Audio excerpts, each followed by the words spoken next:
أعوذ بالله من الشيطان الرجيم. بسم الله الرحمن الرحيم. الحمد لله الذي أنزل على عبده الكتاب ولم يجعل له عوجا قيما لينذر بأسا شديدا من لدنه ويبشر المؤمنين الذين يعملون الصالحات أن لهم أجرا حسنا ماكثين فيه أبدا وينذر الذين قالوا اتخذ الله ولدا ما لهم به من علم ولا لآبائهم كبرت كلمة تخرج من أفواههم إن يقولون إلا كذبا فلعلك باخع نفسك على آثارهم إن لم يؤمنوا بهذا الحديث أسفا إنا جعلنا ما على الأرض زينة لها لنبلوهم أيهم أحسن عملا وإنا لجاعلون ما عليها صعيدا جرزا أم حسبت أن أصحاب الكهف والرقيم كانوا من آياتنا عجبا إذ أوى الفتية إلى الكهف فقالوا ربنا آتنا من لدنك رحمة وهيئ لنا من أمرنا رشدا فضربنا على آذانهم في الكهف سنين عددا ثم بعثناهم لنعلم أي الحزبين أحصى لما لبثوا أمدا نحن نقص عليك نبأهم بالحق إنهم فتية آمنوا بربهم وزدناهم هدى وربطنا على قلوبهم إذ قاموا فقالوا ربنا رب السماوات والأرض لن ندعو من دونه إلها لقد قلنا إذا شططا هؤلاء قومنا اتخذوا من دونه آلهة لولا يأتون عليهم بسلطان بين فمن أظلم ممن افترى على الله كذبا وإذ اعتزلتموهم وما يعبدون إلا الله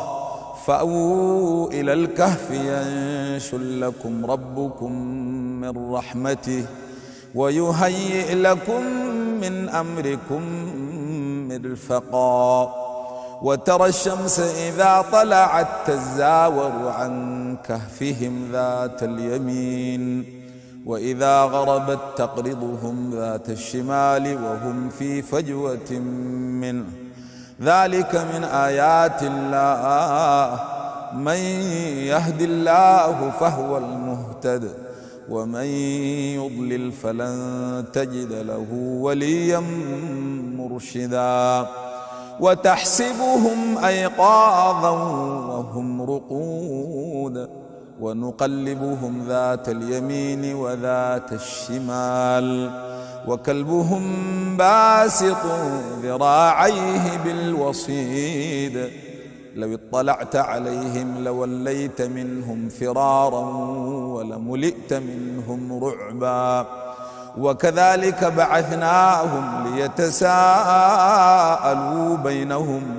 قال قائل منهم كم لبثتم قالوا لبثنا يوما أو بعض يوم قالوا ربكم أعلم بما لبثتم فابعثوا أحدكم بورقكم هذه إلى المدينة فلينظر أيها أزكى طعاما فليأتكم برزق منه وليتلطف ولا يشعرن بكم أحدا إنهم إن يظهروا عليكم يرجموكم أو يعيدوكم في ملتهم ولن تفلحوا إذن أبدا وكذلك أعثرنا عليهم ليعلموا أن وعد الله حق وأن الساعة لا ريب فيها إذ يتنازعون بينهم أمرهم فقالوا ابنوا عليهم بنيانا ربهم أعلم بهم قال الذين غلبوا على أمرهم لنتخذن عليهم مسجدا سيقولون ثلاثة رابعهم كلبهم ويقولون خمسة سادسهم كلبهم رجما بالغيب ويقولون سبعة وثامنهم كلبهم قل ربي أعلم بعدتهم ما يعلمهم إلا قليل فلا تمار فيهم إلا مراء ظاهرا ولا تستفت فيهم منهم أحدا ولا تقولن لشيء إني فاعل ذلك غدا إلا أن يشاء الله واذكر ربك إذا نسيت وقل عسى أن يهديني ربي لأقرب من هذا رشدا ولبثوا في كهفهم 300 سنين وازدادوا 9 قل الله أعلم بما لبثوا له غيب السماوات والأرض أبصر به وأسمع ما لهم من دونه من ولي ولا يشرك في حكمه أحدا واتل ما أوحي إليك من كتاب ربك لا مبدل لكلماته ولن تجد من دونه ملتحدا واصبر نفسك مع الذين يدعون ربهم بالغداة والعشي يريدون وجهه ولا تعد عيناك عنهم تريد زينة الحياة الدنيا ولا تطع من أغفلنا قلبه عن ذكرنا واتبع هواه وكان أمره فرطا وقل الحق من ربكم فمن شاء فليؤمن ومن شاء فليكفر إنا أعتدنا للظالمين نارا أحاط بهم سرادقها وإن يستغيثوا يغاثوا بماء كالمهل يشوي الوجوه بئس الشراب وساءت مرتفقا إن الذين آمنوا وعملوا الصالحات إنا لا نضيع أجر من أحسن عملا أولئك لهم جنات عدن تجري من تحتهم الأنهار يحلون فيها من أساور من ذهب ويلبسون ثيابا خضرا من سندس واستبرق متكئين فيها على الأرائك نعم الثواب وحسنت مرتفقا واضرب لهم مثلا الرجلين جعلنا لأحدهما جنتين من أعناب وحففناهما بنخل وجعلنا بينهما زرعا كلتا الجنتين آتت أكلها ولم تظلم منه شيئا وفجرنا خلالهما نهرا وكان له ثمر فقال لصاحبه وهو يحاوره أنا أكثر منك مالا وأعز نفرا ودخل جنته وهو ظالم لنفسه قال ما أظن أن تبيد هذه أبدا وما أظن الساعة قائمة ولئن رددت إلى ربي لأجدن خيرا منها منقلبا قال له صاحبه وهو يحاوره أكفرت بالذي خلقك من تراب ثم من نطفة ثم سواك رجلا لكن هو الله ربي ولا أشرك بربي أحدا ولولا إذ دخلت جنتك قلت ما شاء الله لا قوة إلا بالله إن ترني أنا أقل منك مالا وولدا فعسى ربي أن يؤتيني خيرا من جنتك ويرسل عليها حسبانا من السماء فتصبح صعيدا زلقا أو يصبح ماؤها غورا فلن تستطيع له طلبا وأحيط بثمره فأصبح يقلب كفيه على ما أنفق فيها وهي خاوية على عروشها ويقول يا ليتني لم أشرك بربي أحدا ولم تكن له فئة ينصرونه من دون الله وما كان منتصرا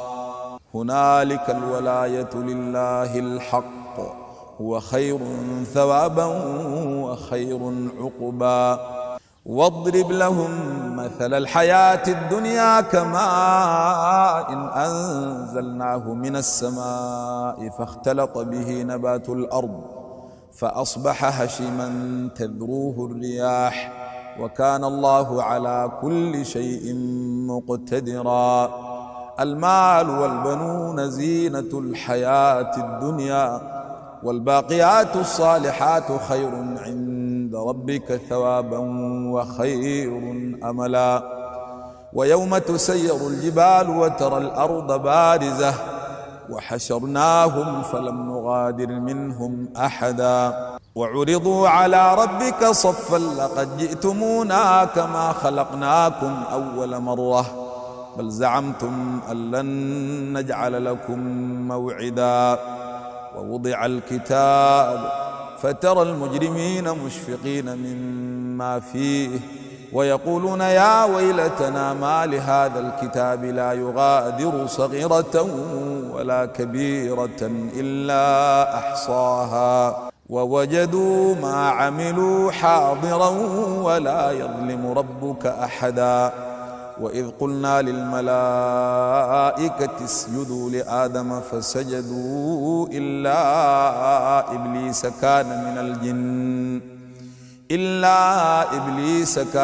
الجن ففسق عن أمر ربه أفتتخذونه وذريته أولياء من دوني وهم لكم عدو بئس للظالمين بدلا ما أشهدتهم خلق السماوات والأرض ولا خلق أنفسهم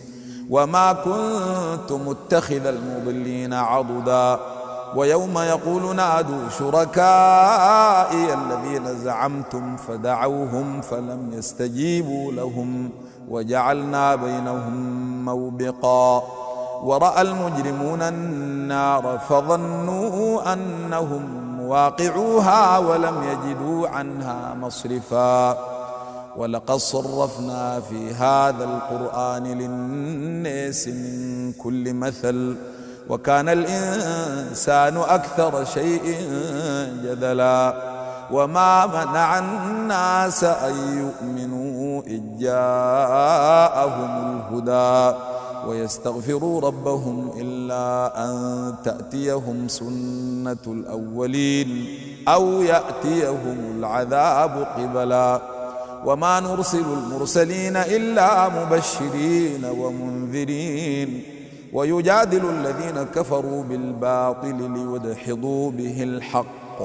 واتخذوا آياتي وما أنذروا هزؤا ومن أظلم ممن ذكر بآيات ربه فأعرض عنها ونسي ما قدمت يداه إنا جعلنا على قلوبهم أكنة أن يفقهوه وفي آذانهم وقرا وإن تدعهم إلى الهدى فلن يهتدوا إذا أبدا وربك الغفور ذو الرحمة لو يؤاخذهم بما كسبوا لعجل لهم العذاب بل لهم موعد لن يجدوا من دونه موئلا وتلك القرى أهلكناهم لما ظلموا وجعلنا لمهلكهم موعدا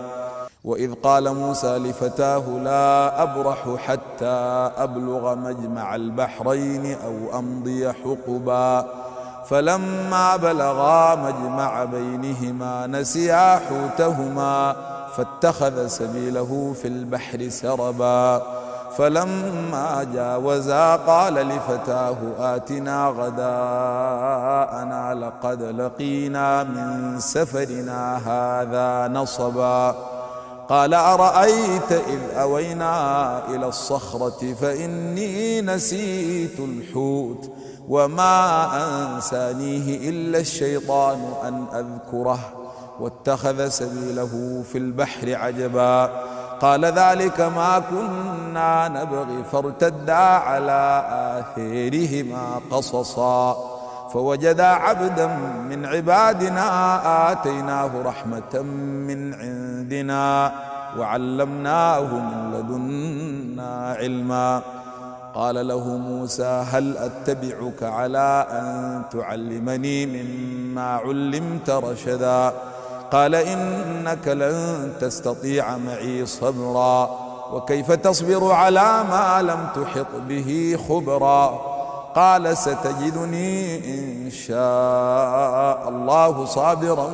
ولا أعصي لك أمرا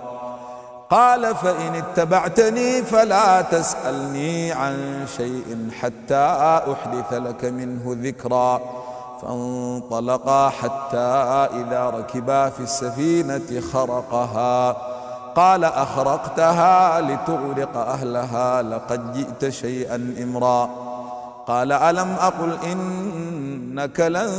تستطيع معي صبرا قال لا تؤاخذني بما نسيت ولا ترهقني من أمري عسرا فانطلقا حتى إذا لقيا غلاما فقتله قال أقتلت نفسا زاكية بغير نفس لقد جئت شيئا نكرا قال ألم أقل لك إنك لن تستطيع معي صبرا قال إن سألتك عن شيء بعدها فلا تصاحبني قد بلغت من لدني عذرا فانطلقا حتى إذا أتيا أهل قرية استطعما أهلها فأبوا أن يضيفوهما فوجدا فيها جدارا يريد أن ينقض فأقامه قال لو شئت لاتخذت عليه أجرا قال هذا فراق بيني وبينك سأنبئك بتأويل ما لم تستطع عليه صبرا أما السفينة فكانت لمساكين يعملون في البحر فأردت أن أعيبها وكان وراءهم ملك يأخذ كل سفينة غصبا وأما الغلام فكان أبواه مؤمنين فخشينا أن يرهقهما طغيانا وكفرا فأردنا أن يبدلهما ربهما خيرا منه زكاة وأقرب رحما وأما الغلام فكان أبواه مؤمنين فخشينا أن يرهقهما طغيانا وكفرا فأردنا أن يبدلهما ربهما خيرا منه زكاة وأقرب رحما وأما الجدار فكان لغلامين يتيمين في المدينة وكان تحته كنز لهما وكان أبوهما صالحا فأراد ربك أن يبلغا أشدهما ويستخرجا كنزهما رحمة من ربك وما فعلته عن أمري ذلك تأويل ما لم تسطع عليه صبرا ويسألونك عن ذي القرنين قل سأتلو عليكم منه ذكرا إنا مكنا له في الأرض وآتيناه من كل شيء سببا فاتبع سببا حتى إذا بلغ مغرب الشمس وجدها تغرب في عين حمئة ووجد عندها قوما قلنا يا ذا القرنين إما أن تعذب وإما أن تتخذ فيهم حسنا قال أما من ظلم فسوف نعذبه ثم يرد إلى ربه فيعذبه عذابا نكرا وأما من آمن وعمل صالحا فله جزاء الحسنى وسنقول له من أمرنا يسرا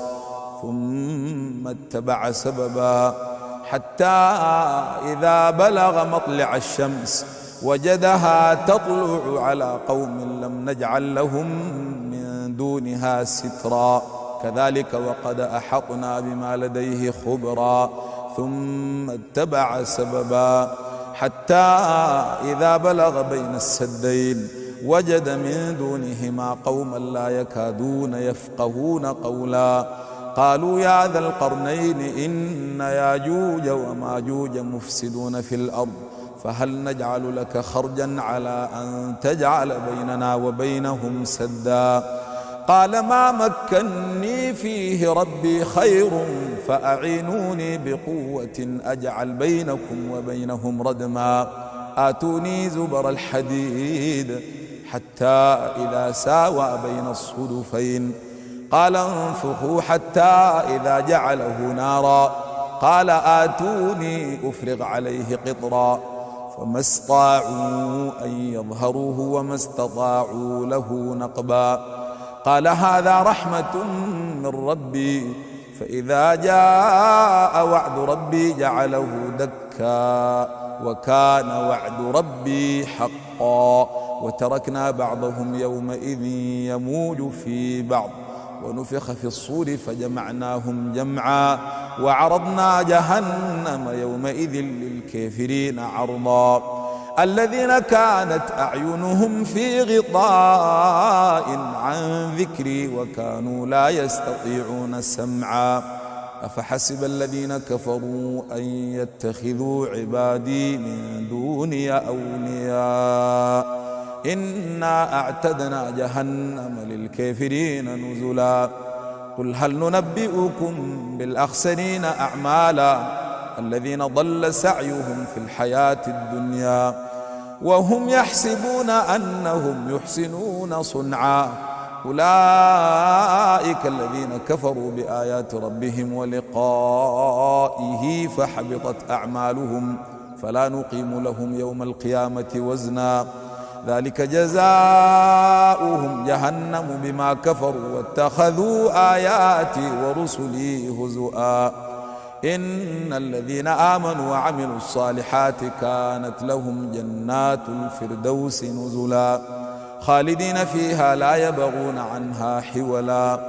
قل لو كان البحر مدادا لكلمات ربي لنفد البحر قبل أن تنفد كلمات ربي